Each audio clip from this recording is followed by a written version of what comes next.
Hey guys, it's Susan again. I'm here back again to share a few more tips and tricks to ease pain and get some relief while you're at the workbench. So a couple really simple moves today. The first one is actually a Feldenkrais technique for reducing jaw tension and jaw strain.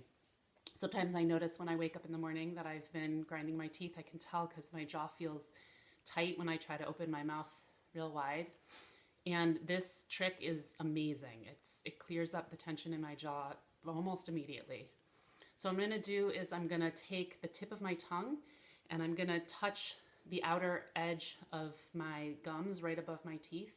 And I'm gonna run the tip of my tongue from all the way back at the farthest back molar, all the way around the front of my upper gums, and then all the way around to the inside of the top of my teeth where they meet the gums on the upper jaw, and then the same thing on the bottom if I can do it. And the trick here is you want to move as slowly as possible. So it doesn't need to take 10 or 15 minutes, but it should take 2 minutes to do it, and you can do it when you're sitting at a stoplight or you can do it when you're taking a break at the bench. It's really one of those ones that you can do anytime. You can even do it lying in bed. So as I said, you're going to take the tip of your tongue, and I'll sort of demonstrate what it looks like, and touch the upper part of your teeth where they meet the gums.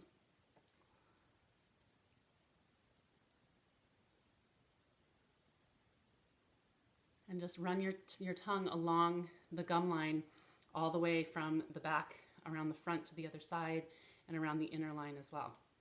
And after doing like 1 or 2 rounds of this, for me, there's a significant reduction in my jaw tension. So that's exercise number 1. And number 2 for today is a shoulder stretch. So I'm going to have you take your arms and cross over your elbows. So some of you might have a hard time getting all the way across. And do your very best. And maybe this is as far as you can go. If this is as far as you can go, I'm going to have a sock right here. You're going to take a sock or a piece of cloth or a strap of some sort, and you're going to hold it between your 2 hands. If you can get all the way to holding your other wrist, you're going to take hold with the bottom arm. So my left arm comes up and takes hold of my right wrist. And then I like to call it the hitchhiker pose. I'm going to hitchhike to the right and try to pull my shoulder over to the side, pull my arm over to the side.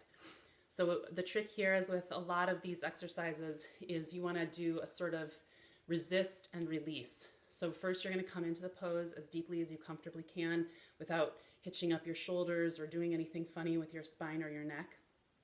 And then from there, I'm going to use the strength in this arm to resist the pressure of this hand and push back against it as if I'm trying to escape the bind for 3 full deep breaths. So 1, 2, 3 breaths.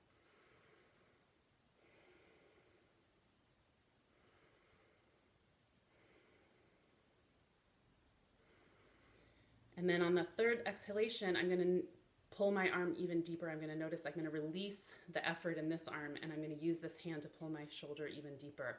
And what has happened is the shoulder muscles all around the shoulder are allowing me to go more deeply into the stretch because I've used them in effort beforehand. So that's sort of the key to opening a lot of the muscles of the body, especially ones that are super tight. If you effort with them first and prove to them that they have the strength to bring your body back to center from whatever motion you're doing, then your body's going to allow you to open more deeply after doing the effort.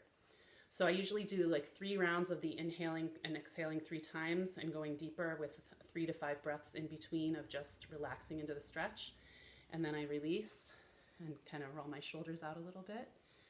You might have lots of clicks in your shoulders, and you may notice after this stretch that the clicks quiet a little bit or go away. And then same thing on the other side. I'm going to cross over my elbows, and I'm going to get my sock helper if I need it. And I'm going to use that. And so the sock will work exactly the same way. I can just pull with that bottom hand, with that right hand. But if I can do it, then I'm going to turn my left palm to face my face, take hold of the wrist with my right hand, and hitchhike to the left. And again, same thing. I'm going to take 3 deep breaths once I get to my deepest initial stretch. Inhale, exhale 3 times, and then deepen the stretch at the end of that 3rd breath. And once again, I'll do like 3 rounds of this to go deeper and deeper each time. So I hope you guys find those helpful, and keep the requests coming, because I've got lots of these tricks to help your body stay fresh and clear while you're at the workbench. I've started calling them maker medicine. Maybe they should be workbench yoga. But I look forward to hearing if you try these exercises and how they help you. Thanks so much for being here.